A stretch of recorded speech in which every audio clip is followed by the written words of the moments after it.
Charting Toward Intimacy covers mature topics. Listener discretion is advised. Your life is running nonstop. You're collapsing into bed exhausted at the end of the day and wondering how sex is supposed to fit into this life. If you've ever thought that we just don't have time for sex, this episode is for you. We're talking about how to finally find time for sex so you can stop feeling disconnected and start looking forward to real intimacy with your spouse. Welcome to Charting Toward Intimacy, the podcast for Catholic women that helps you improve your sex life, strengthen your marriage, and embrace God's design for love. My name is Ellen Holloway. Let's get started. All right. So how do we make time for sex, for intimacy, when our lives just feel insanely busy? And, you know, if you live in today's modern culture, your life probably feels insanely busy. It is the cultural norm to be like booked out, to be booked solid. It's the cultural norm for kids to be in several activities, in a sport and an art and, you know, maybe one other thing. It's the cultural norm for parents to be, you know, volunteering at their school, volunteering at the parish, doing extra work. Our cultural norm is an extremely busy norm. Like the American culture is like, book yourself out. Don't have quiet evenings at home. You know, if you're not doing something, if you're not constantly improving yourself, then you're falling behind. And so I want to speak into like those of us who are living in this culture and we're like booked out and our days are busy and we get to the end of the day and we're exhausted and it doesn't feel like we have time for sex. And first off, before we get into some strategies here, I need to give you some permission. You have full permission to not do any of those things. You don't have to do any of them. Your kids don't need to be in any activities. They don't. They literally do not. You don't need to be doing any additional volunteering. You don't need to be going to, you know, the work get-togethers and happy hours. You don't have to do any of it. You don't. You are allowed to just be. You are a human being. And so one option, if you feel like there is no time for sex, is to really sit down and recognize like, yeah, you know what?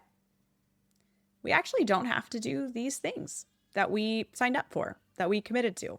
I don't need to be on the school board. I don't need to be volunteering for this nonprofit. You know, Jason doesn't need to be in band and soccer. You have full permission not to do any of it. Now, next, let's talk about priorities. Now, when someone is asking me this question, like, oh my gosh, how do we make time for sex? I like to flip it back and ask, how do you make time for something that is a priority to you? So I want you to just think to yourself, like, how do you make time for Mass? And your immediate response might have just been like, well, I mean, we go to Mass every Sunday. It's just on the schedule. Okay, cool. Why isn't sex? Why? Why isn't sex on the schedule? I'm being completely serious here. If you're looking to make time to grow in intimacy and unite with your husband, then we need to make it a priority. And we prioritize the things that are on our schedule, right? Jason, made up Jason, goes to band on Tuesday and Thursday because it's on the schedule. You go to your book club on Friday because it's on the schedule. Mm-hmm. You go to your Bible study on Wednesday because it's on the schedule. Why isn't sex on our schedule? And to that, I typically get the response, well, we want sex to be spontaneous. Like sex should be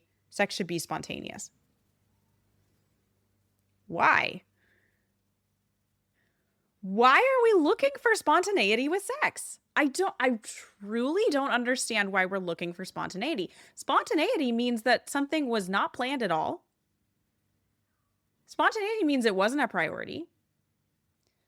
When we spontaneously decide something, it's typically not important.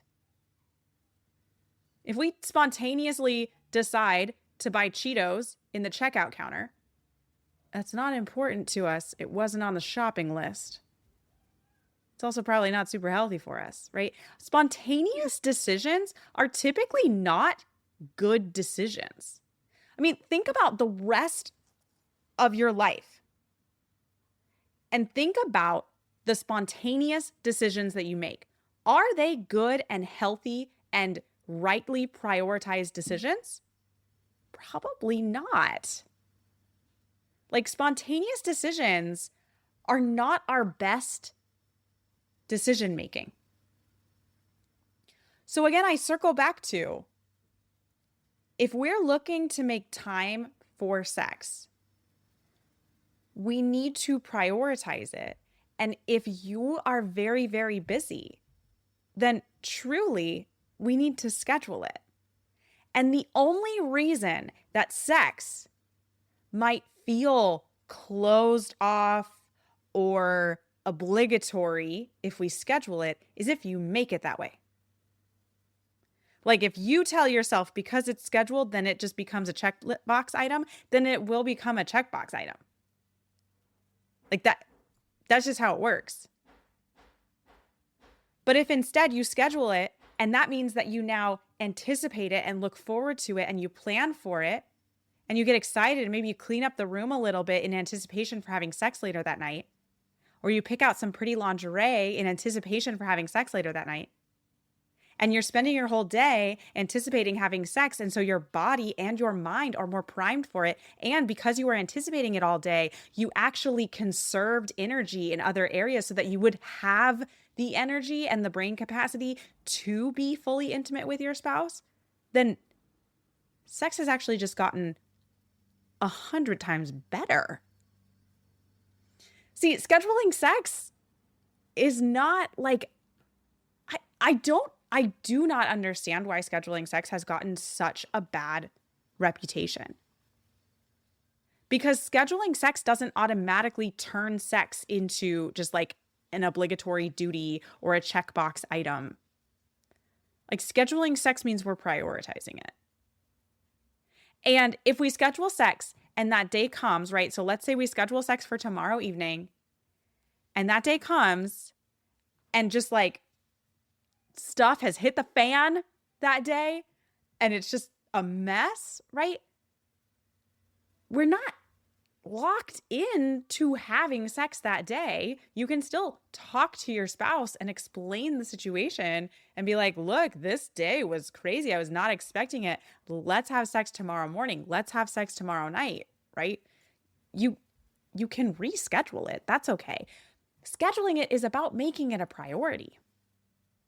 So one thing that I want to suggest for you, I want to recommend for you, and this can be helpful in so many more areas than just sex, but I want to recommend for you a Sunday check-in. So I want you and your husband to sit down, 20 minutes, and like check in about your life overall, check in about your week, talk about any like appointments that you might have that week, and what's going on and who needs to be where. And then also check in about sex and schedule your sex for the week on Sunday. So maybe you're sitting down and you're talking about your week and you're realizing, oh my gosh, wow, Tuesday is a super busy day. I didn't even realize it. Let's definitely not schedule sex for that day because I'm going to have zero energy. But let's try for Monday and Wednesday. Let's try for Monday and Thursday. Let's try for every day except Tuesday. Whatever your frequency is, doesn't matter. The point is that you're making it a priority and you're not relying on spontaneity, which is in fact the lowest form of decision making. Like, you're not making good, healthy decisions when you're relying on spontaneity. So Allow yourself to make good, healthy decisions by prioritizing sex and putting it on your schedule and making it happen because it is so good and it is so important and it should be a priority. All right. Let me know how the Sunday check-in goes. When you do it, send me an email. My email's in the show notes. And I want to know how checking in and scheduling sex for the week goes for you. Thanks so much for listening. I've been working on some exciting changes coming soon, and I cannot wait to share them with you. Part of these changes, though, involve closing the current courses available at vinesinfullbloom.com. On November 30th, 2025, that's the end of this current month if you're listening in real time, the courses will no longer be available for sale.